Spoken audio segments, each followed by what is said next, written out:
사드. 과연 하늘에서 날아오는 우리를 향한 미사일 떨어뜨릴 수 있을 것인지 그 방식인데 그동안 우리 정부가 견지하던 이것도 노, 저것도 노, 이것도 노 하는 3노 원칙이 깨지는 국면에 들어선 것 같습니다. 오늘 박근혜 대통령 관련된 얘기부터 시작해 보겠습니다. 동아일보 출판국의 이정훈 편집위원과 함께 하겠습니다. 안녕하세요. 안녕하세요. 자, 오늘 대통령께 업무 보고가 있었는데 일단 그 전에 관련된 얘기 먼저 좀 나눠보겠습니다. 대통령이 법과 관련해서 재밌는 표현을 썼네요. 조수진 차장, 어떤 내용입니까? 예, 오늘 박근혜 대통령이 그 부처에 업무 보고를 받았는데요. 네. 어린이가 글짓기에서 법은 목욕탕. 목욕탕 속에 들어가면 따뜻하고 기분이 좋잖아요. 했다고더라. 그러니까 법은 약자들에게 엄마의 품 같은 게 돼야 되지 않겠느냐. 이렇게 얘기를 했습니다. 그러니까 한마디로 엄격한 법과 원칙의 적용을 강조하면서도 따뜻하고 친근한 법도 돼야 된다. 이런 점도 강조를 한 겁니다. 자, 이렇게 법은 목욕탕이다. 목욕탕처럼 법이 따뜻해야 된다는 얘기를 했습니다. 대통령의 조가 그동안 계속 주목을 받았습니다만 오늘은 법치와 법질서와 부패 척결과 관련된 얘기를 간단히 소개해드렸습니다. 이렇게 다양한 보고를 받고 있습니다만 역시 오늘의 제일 큰 관심은 사드인 것 같아요.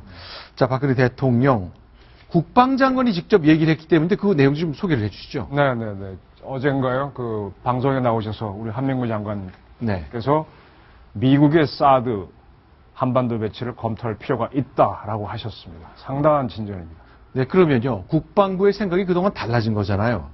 어떻게 달라진 거로 봐야 됩니까? 저는 국방부 관계자를 늘 만나면서 국방부의 생각은 사드를 배치해야 된다는 입장이었습니다. 아하. 그런데 국방부보다 상위인 청와대에서 외교 관계를 생각해서 아직은 아니다 하는 바람에 의견을 표출하지 못하고 있었던 거고 아까 말한 3노도 네. 안 한다는 게 아니라 네. 검토를 시작하지 못하고 있다라는 없을 묻자지 아닐 노자가 아닙니다. 아하. 그러니까 미국하고 사드 배치를 한반도에 사드 배치를 협의한 적도 없고 네. 논의한 적도 없고 네. 뭔가 진척도 없다는 얘기였지. 없다는 거잖아요. 네. 이제부터 하겠다는 얘기겠죠. 자, 그럼 이 출발점 한민구 장관이 어저께 이렇게 공개적으로 얘기한 것 지지난주 있었던 박근혜 대통령의 신년 기자회견 얘기가 맞닿아 있거든요. 그 얘기를 들어보면 이주 사이에 장관이 이렇게 얘기할 만했구나 싶으실 것 같습니다. 다시 한번 이주 전으로 돌아가 보겠습니다. 주한미군의 사드 배치 문제는 이 북한의 핵 또 미사일 위협 감안해 가면서 우리의 안보와 국익에 따라서 검토해 나갈 것입니다. 오로지 그 기준은 그것입니다. 오로지 기준은 국익과 안보다. 네, 어떤 뜻인가? 이제 하겠다는 뜻으로 봐야 되는 겁니다. 네, 저는 그렇게 보입니다. 지금 네. 북한이 4차 핵실험에 대해서 국제사회가 제재를 논의하는데 그동안 북한이 3차례 핵실험했지 않습니까? 4차례. 이번까지 4차례. 이번에 빼면 3차례가 있었고 3차례에 대한 제재안이 있었고 미사일 발사에 대한 제재안이 있었는데 네. 여러 가지 북한에 들어가는 것 중에 가장 중요한 게 기름입니다. 네. 이 기름이 어디로 들어가는가 하면요.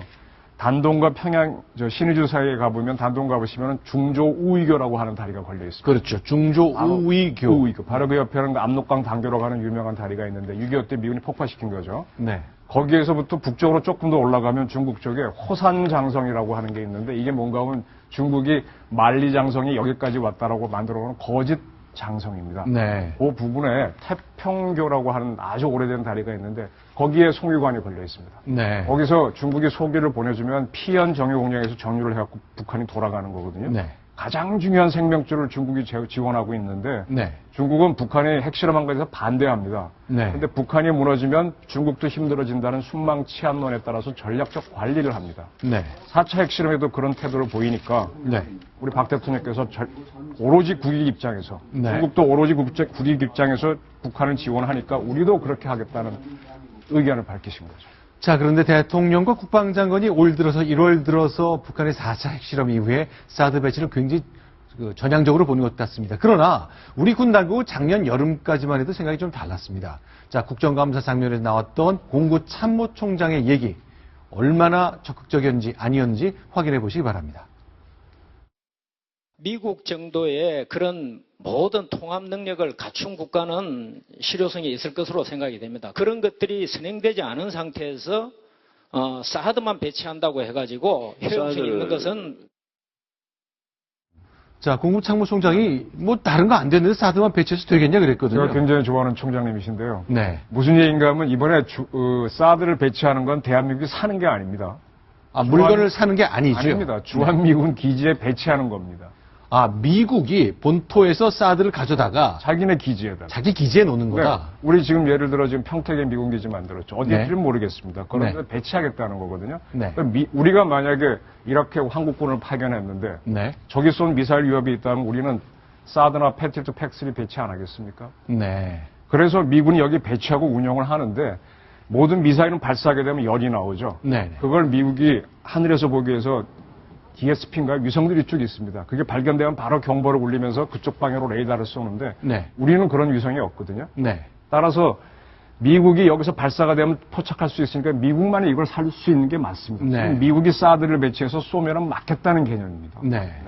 자, 그러면요. 일단 평양북도 요거 좀- 철선군 동창리라는 곳에 네. 늘 발사하잖아요. 설명을 좀 드리겠습니다. 북한의 미사일 기지가 평북 동창리에 하나 있고요. 여기 네. 부수단리 쪽에 여기서 주로 노동을 많이 쐈어요. 그렇죠. 동해 쪽으로 쏘는 네. 거죠. 여기서 쏘게 되면 여기는 바다입니다. 네. 그리고 지구는 어때요? 둥글둥글하죠. 그렇죠. 그리고 해면은 해발이 제로죠. 네. 0m죠. 따라서 일본에서 이 엑스밴드 레이더 이게 이제 사드용 레이더인데 여기 탐지해도 걸리는 게 없으니까 비교적 잡아내기 쉽습니다. 네. 그런데 동창리에서 쏘게 되면은 네. 여기 태백 산맥이 있고 여기 해발 1500m의 산맥들이 개마고원도 네. 있고요. 안 잡힙니다. 아, 지구가 북한의 높은 산 데다가 때문에. 산까지 있고 하니까 그리고 북한은 여기서 쏘는 미사일은 이쪽으로 갑니다. 그렇죠. 이쪽으로 가는데 여기서 잡으려면 이쪽이 가장 좋은 자리죠. 네. 그래서 서해안 백령도가 될지 여기 평택이 될지 이건 모르겠습니다. 네네. 그래서 여기 한때 여기도 검토했는데 일본 네. 여기보다 훨씬 낫죠. 평택이라는 이제 서해안 쪽이니까 네. 보통 동창리에서 쏘면 적도를 향해 이 아래쪽으로 앞쪽으로 쏘고 네, 네. 동해 바다 쪽에 쏠 때는 이쪽으로. 오른쪽으로 단거리를 네, 네, 쏘는 네. 게 많았잖아요. 그래서 이쪽으로 쏘는 걸 잡기 위해서는 여기에 아마 배치할 걸로 보이는데 네. 이렇게 된다면은 미국은 자기네 생존을 위해서 필요하고 또 우리 같은 경우는 지금 가장 염려되는 게 네. 북한이 사드를 우리한테 쏘느냐 안 쏘느냐 논쟁이 많았습니다. 네. 이건 사드가 아니라 그 장거리 로켓이요. 로켓이요. 예. 일본을 쏜다, 미국을 쏜다 맞습니다. 맞는데 우리를 쏠 수도 있는 게 네. 이걸 고각으로 한 87도 5도로 오래 위로 쏘아 올립니다. 그렇죠. 직각으로 이렇게 가깝게. 짧은 미사일을 이렇게 낮게 쏘면 기존의 패트리어트 3로 할 수 있는데. 네.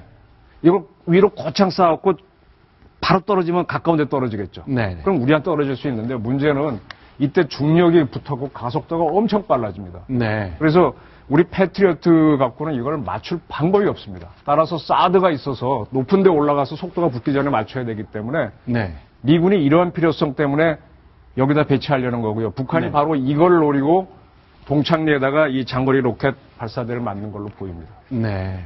자, 이렇게, 그렇죠. 뭐, 이렇게 올라갔다 내려오는 북한이 쏘한, 가정을 하자면 미사일을 밑에서 30km 상공까지만 막는다면 그 가능성이 좀 작으니까. 너무 속도가 빨라져가지고요. 네. 그리고 이게 떨어지면 공기가 있으면 이게 막 떨립니다. 회전을 하게 되면 맞출 방법이 없습니다. 자, 따라서 지금 화면에 보이는 저걸 얘기하시는 거잖아요. 고각 발사죠. 예. 수직 발사인데 정확하게 말해서 정확한 수직은 아니고 고각도. 네. 네. 자, 이렇게. 그렇게 옆으로 날라오면 맞추기 쉽습니다. 팩3로. 네. 근데 고각으로 오게 되면 팩3가 워낙 속도가 빨라서 못 잡으니까 높은 데 올라가서 쏴 맞추는 사드로 쏴야 됩니다. 자, 일단 우리 대통령과 우리 그 국방장관이 이 사드의 배치에 대해서 공개적으로 한 달 사이에 처음으로 얘기한 거잖아요. 네. 근데 지지난주겠죠. 야당에서도 저 백공기 의원이나 이석현 의원은 이제 필요한 시점이 됐다고 얘기했는데 그 사이에 주순희 차장 좀 진전이 있었습니까? 어떻습니까? 결과적으로 진전은 없었습니다. 그러니까 박근혜 대통령이 대국민 담화에서 이 사드가 도입돼야 된다는 필요성을 개진한 바로 다음 날에 야당의 일부 의원 두 분이 사드를 도입할 때가 됐다. 이렇게 의견을 개진했습니다만 문재인 대표는 사드에 대해서는 아직도 무용론이 있는 만큼 좀 더 논의를 지켜봐야 된다. 이런 원론을 견지하고 있습니다. 자, 일단 대통령 얘기를 했고 국방장관도 호응을 했고 총선 국면에 이게 이슈가 될지도 모르겠네요. 될 수 있죠. 근데 네. 어느 쪽에 유리한지는 국민들이 잘 알 텐데요. 네. 가장 중요한 게 생존 아닌가요? 그렇죠. 저는 그렇게 보는데 다르게 네. 보는 분들이 있으니까 그 속은 잘 모르겠어요. 우리 안보를 위해서 우리가 결정해야 된다. 그러면 혹시요, 이게 진짜로 한다는 것보다 우리가 이렇게까지 해야 될 의견이 있지만 우리가 사드 배치 안 할 테니 중국이요, 제발 좀 나서라. 이런 뜻 그겁니다. 없습니까? 그겁니다. 지금 중국 우리 박 대통령하고 시진핑 주석이 상당히 사이가 좋았지 않습니까? 네. 근데 마지막 단계에서 북한이 핵실험하니까 중국이 시진핑 주석이 나쁜 표현이지만 오리발 내밀었잖아요. 네. 우리 북한 반대한다. 근데 제재는 특히 석유 끊는 건 안 하겠다. 네. 그리고 지금 북한이 옛날에 BDA, 방코델타 아시아에다가 통시자금 넣었다가 다 들켰잖아요. 그렇죠. 그다음부터 그 자금을 어떻게 하는가 하면 북한하고 중국 사이에 무력 거래할 때 거기다 넣어서 세탁을 합니다. 네. 이걸 중국이 다 묵인해주고 있거든요. 네. 이렇게 뒷문 열어주고 있는 게 중국인데 4차 핵실험 해도 그대로 하려고 하니까 네. 우리 박 대통령도 화가 나시는 거죠. 저는 100% 이해합니다. 서로 박 대통령 국익과 시진핑의 국익이 충돌하는데 네. 누가 이길지는 역시 치킨 게임 붙어봐야 되지만 저는 박 대통령 이번에 강수로 나갈 걸로 믿습니다. 미생 지신을 옛날에 시행하신 적이 있어요. 네, 알겠습니다. 자, 어쨌건 국내에서도 의견이 많이 갈려왔기 때문에 과연 이게 국내 논쟁이 벌어졌을 때 우리나라 여론이 어떻게 나오는지 그것도 굉장히 중요한 변수가 되겠습니다. 국론이 분열된다면 대통령이 힘을 쓰기 좀 어렵겠죠. 그럴 수도 있지만 종북 세력이라든지 이런 사람들 분명히 반대할 겁니다. 네. 반대할 거고 또 무조건적인 평화주의자도 반대할 겁니다. 네. 근데 평화주의자를 가만히 보시면은 평화만을 위해서 다 양보하겠다는 건데 평화를 애걸하는 주의자거든요. 네. 프리덤 is not free. 자유는 공짜가 아니다라는 걸 다 알고 있으면서 애걸하는 사람들을 평화주의자라고 불러주는 거는 우리 언론의 미스라고 생각합니다. 애걸주의자로 저는 표현해야 된다고. 알겠습니다. 지금까지 대통령이 언급하고 국방장관이 호응한 사드의 도움 문제와 관련해서 동아일보 출판국의 이정훈 편집위원과 함께했습니다. 안녕하십니까. 고맙습니다.